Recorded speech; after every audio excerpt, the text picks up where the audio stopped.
ঘটনা যেটা বলছিলাম অন্য একটা ভিডিওতে, সেটার পরের অংশটুকু আমি এখন বলছি। তো দেখা গেছে বিয়ের পর যখন মেয়েটাকে নিয়ে আসছে, বাবার সংসারে আসছে, এখন সংসারে খুব অশান্তি চলছে।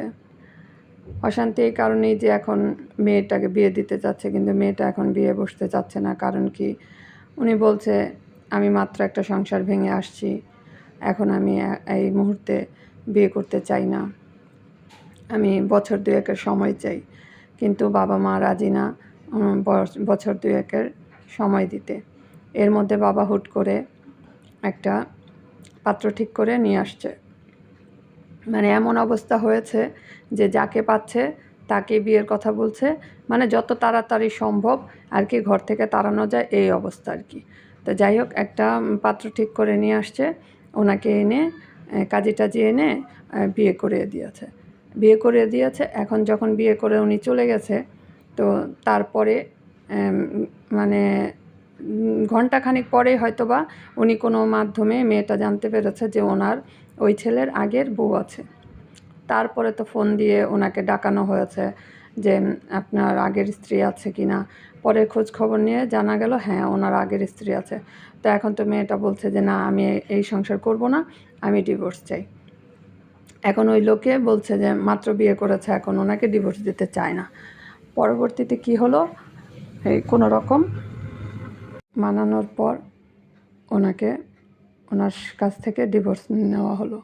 ডিভোর্স দেওয়ার পরে দেখা গেছে উনি এখন অনেক কান্নাকাটি করছে মেয়েটা, যে এখন তুমি এরকম বাবাকে বলছে কেন এরকম তাড়াহুড়া করে আমাকে বিয়েটা দিলে, এখন আমার আরেকটা বিয়ে ভাঙলো, এখন আমি মানে 2টা বিয়ে হয়ে গেল আমার। তো বাবা বলছে যে আমি যত দ্রুত সম্ভব আমি বিয়ে দিতে চাই। আর এখন মেয়েটা বলছে যে আপনি কি আমাকে ঘরের থেকে তাড়াতে চান আপনার এই বউর কথা শুনে, মানে ওনাকে খুশি করার জন্য? বলছে হ্যাঁ, যদি বিয়ে না বসো তাহলে তুমি তোমার মতো চলে যাও। বাবা মানে এখন ওনাকে রাখতে রাজি না। তারপর অনেক দিন হয়ে গেছে, প্রায় 6 মাসের মতো হয়ে গেছে। পরবর্তীতে দেখে না কোনোভাবেই মানে মানানো যাচ্ছে না বাবার সংসারে, অনেক ঝগড়াঝাঁটি, অনেক অশান্তি। তারপর মেয়েটা কী করলো, বের হয়ে গেল একদিন, কাপড় চোপড় নিয়ে বের হয়ে গেল যে আমি চাকরি করে খাবো, তবু আমি বাবার সাথে থাকবো না। তো এরকম করে উনি একটা চাকরি ঠিক করে ফেললো, একটা আত্মীয়র মাধ্যমে একটা চাকরি ঠিক করে ফেললো। ওখানে যেয়ে উনি অনেক দিন কাজ করেছে। কাজ করার পরে দেখা গেছে সব কিছু আস্তে আস্তে ঠিক হয়ে গেছে।